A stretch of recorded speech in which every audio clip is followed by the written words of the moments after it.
Yes, nah kita juga masih bicara mengenai sebuah komunitas aksara di Indonesia ya. Itu benar sekali, Mar. Jadi memang angka buta aksara di Indonesia ini terus menurun dari tahun ke tahunnya. Prestasi ini tentunya tidak lepas dari kepedulian masyarakat yang membuat ada gerakan-gerakan sosial.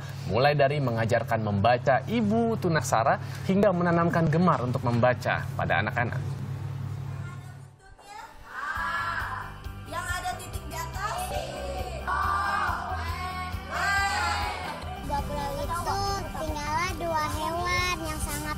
Dan ganas, yaitu buaya dan hiu.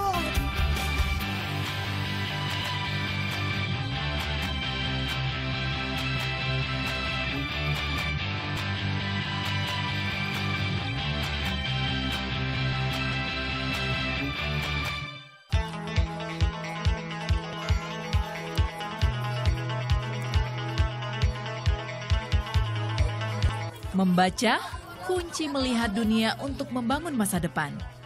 Sayang di Indonesia masih ada penduduk yang buta aksara, termasuk di kota besar. Meski begitu, angka buta aksara di Indonesia menurun dari tahun ke tahun. Hingga 2014, penduduk buta aksara Indonesia tersisa kurang dari 4%.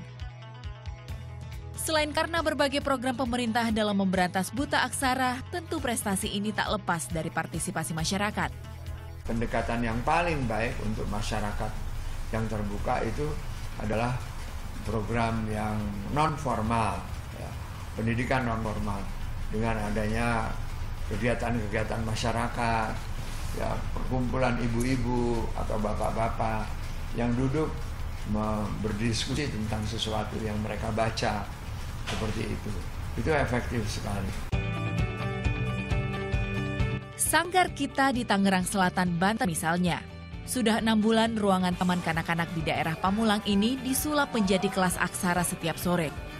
Berawal dari keprihatinan kepala sekolah yang mengetahui banyak orang tua siswanya yang tidak bisa membaca. Ya, kalau saya suruh tulis nama data murid gitu ya, ini namanya siapa, dia bilang begini, Bunda, saya nggak bisa tulis, gimana Bunda aja tolong Bunda yang tulis, nanti tinggal saya tanda tangan, seperti itu. Awalnya tak mudah, perlu pendekatan khusus untuk meyakinkan ibu-ibu ini mau belajar membaca. Tapi kini tak kurang dari 40 ibu belajar membaca di Sanggar Kita. Awalnya mereka takut ya, terus mereka juga bilang, nggak usah lah, seperti itu ya, kita juga udah tua, gitu, susah, yang penting udah anak-anaknya yang muda gitu kan. Tapi kan wujudnya itu kita ya merangkulnya, saya ikut pengajian. Saya ikut pengajian di RT 5, RT 4, seperti itu. Ngerangkul, dekat dulu sama mereka.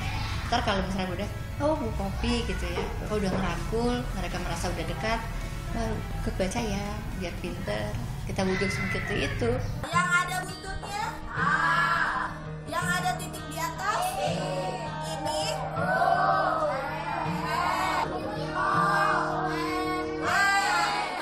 Karena membaca sebaiknya diperkenalkan saat usia emas, sukarelawan pengajar ini mengaku tantangan mengajari orang tua membaca lebih besar dibanding mengajari anak-anak. Ya harus pakai metode seperti kayak huruf A tadi, mengenalinya, buntutnya, I ada titiknya, begitu. Kalau anak-anak kan lebih mudah, mereka lebih gampang mengingat. Kalau ibu-ibu kan lebih susah, gitu aja pakai cara yang unik-unik aja, lebih sering bercanda. Meski sulit, itu tak memadamkan semangat ibu-ibu yang mayoritas berprofesi sebagai buruh cuti dan pemulung ini belajar membaca. Mereka tampak sangat serius mengikuti pelajaran. Inah misalnya, yang bercita-cita membuka usaha dagang kecil-kecilan setelah bisa lancar membaca kelak. Kan namanya belajar ya, kita seperti kayak anak kecil, dibilang malu, pasti kan malu ya. Tapi karena pengen pinter, kita harus berusaha supaya bisa kayak orang-orang yang lain, bisa baca.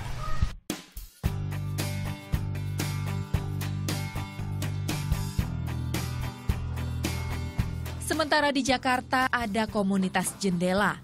Komunitas ini merupakan cabang komunitas Jendela Jogja yang sudah ada sejak 2011. Tujuannya menumbuhkan minat baca anak. Melalui program 1 bulan 1 buku, anak-anak dibebaskan memilih buku yang disediakan perpustakaan Jendela yang sebelumnya sudah disortir kelayakan isinya. Pada akhir bulan, setiap anak harus menceritakan isi buku yang mereka baca secara ringkas.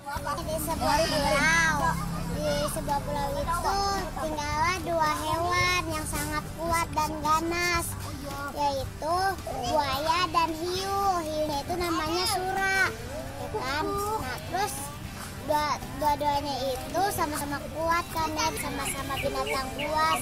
Yang satu buaya punya kulit yang tajam.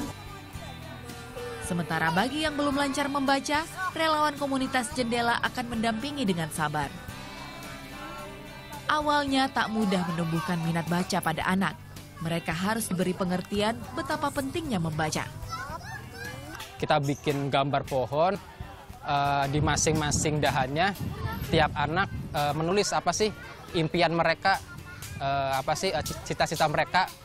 Nah, dari situ baru kita menjelaskan bahwa kalau mereka ingin mencapai impian dan cita-cita mereka harus rajin belajar, harus salah satunya dengan rajin membaca buku gitu, karena dari buku kita akan mendapatkan informasi gitu kan, karena kan ada istilah buku jendela dunia.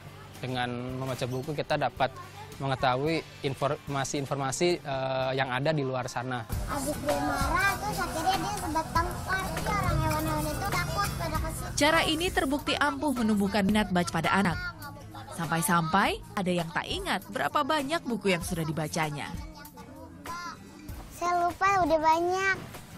Dari buku cerita, KKPK, Chicken Soup, sama novel.